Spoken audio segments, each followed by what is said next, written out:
अस्सलामुअलैकुम वरहमतुल्लाहि वबरकातुहु।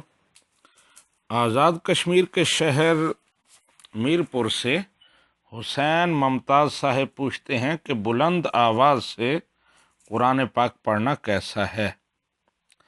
जी, हुसैन मुमताज़ साहब, जिस तरह आहिस्ता आवाज़ से कुरान पाक पढ़ना जायज़ है, सही है, बिल्कुल इसी तरह बुलंद आवाज़ से भी कुरान पाक पढ़ना सही और जायज़ है। लेकिन एतदाल जो है वो पसंदीदा है, ना तो बहुत बुलंद आवाज़ हो और ना ही बहुत पस्त हो। अबू दाऊद शरीफ की हदीस है, नबी रहमत सल्लल्लाहु अलैहि वसल्लम सहरी के वक़्त मदीना शरीफ की गलियों में गश्त फरमा रहे थे, तो आपने हज़रत अबू बकर सिद्दीक़ रज़ी अल्लाह तआला अन्हु को तहज्जुद में कुरान पाक पढ़ते सुना, तो वो बहुत आहिस्ता पस्त आवाज़ में कुरान पाक पढ़ रहे थे। जब आप हज़रत उमर बिन ख़त्ताब रज़ी अल्लाह तआला अन्हु के घर के सामने से गुज़रे तो वो बुलंद आवाज़ से कुरान पाक तिलावत कर रहे थे। सुबह जब नबी रहमत सल्लल्लाहु अलैहि वसल्लम की बारगाह में हाजिर हुए तो आपने फरमाया, अबू बकर, तुम रात को आहिस्ता कुरान क्यों पढ़ रहे थे? तो सैयदना अबू बकर सिद्दीक़ रज़ी अल्लाह तआला अन्हु ने अर्ज़ किया, या रसूल अल्लाह सल्लल्लाहु अलैहि वसल्लम, मैं जिसकी इबादत कर रहा था, जिससे मुनाजात कर रहा था, वो पस्त आवाज़ को भी सुन लेता है, तो इसलिए मैंने बुलंद आवाज़ से पढ़ना ज़रूरी नहीं समझा। हज़रत उमर बिन ख़त्ताब रज़ी अल्लाह तआला अन्हु से पूछा कि उमर, तुम बुलंद आवाज़ से क्यों पढ़ रहे थे? तो उन्होंने अर्ज़ की, या रसूल अल्लाह सल्लल्लाहु अलैहि वसल्लम, मैं बुलंद आवाज़ से इसलिए पढ़ रहा था कि सोए हुए जाग जाएं, इबादत करें और शैतान कुरान पाक की तिलावत सुनकर भाग जाए।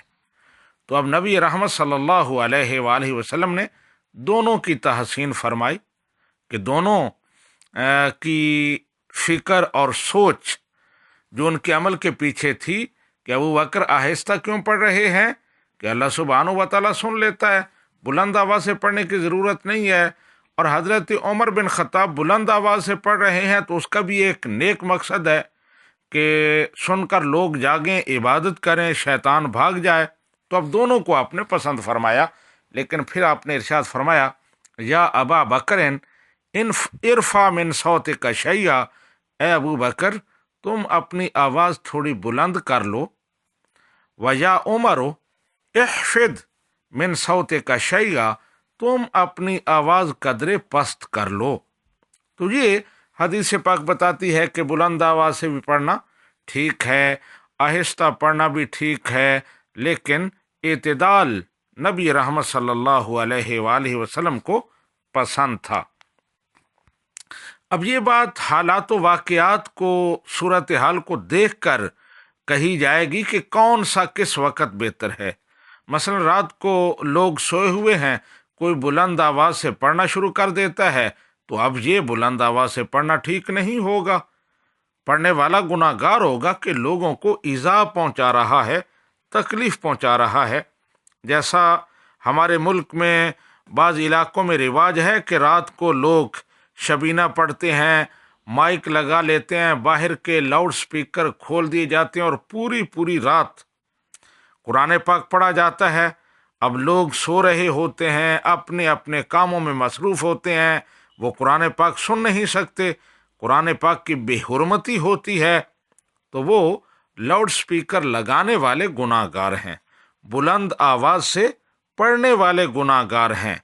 लेकिन अगर लोग सुनने के लिए जमा हों और वहाँ कोई आहिस्ता आवाज़ से पढ़े, लोग मुश्ताक हैं लेकिन वो बुलंद आवाज़ से नहीं पढ़ता, तो ये उसकी तरफ से ज़्यादती होगी कि लोग एक इबादत में शरीक होना चाहते हैं लेकिन वो बुखल कर रहा है।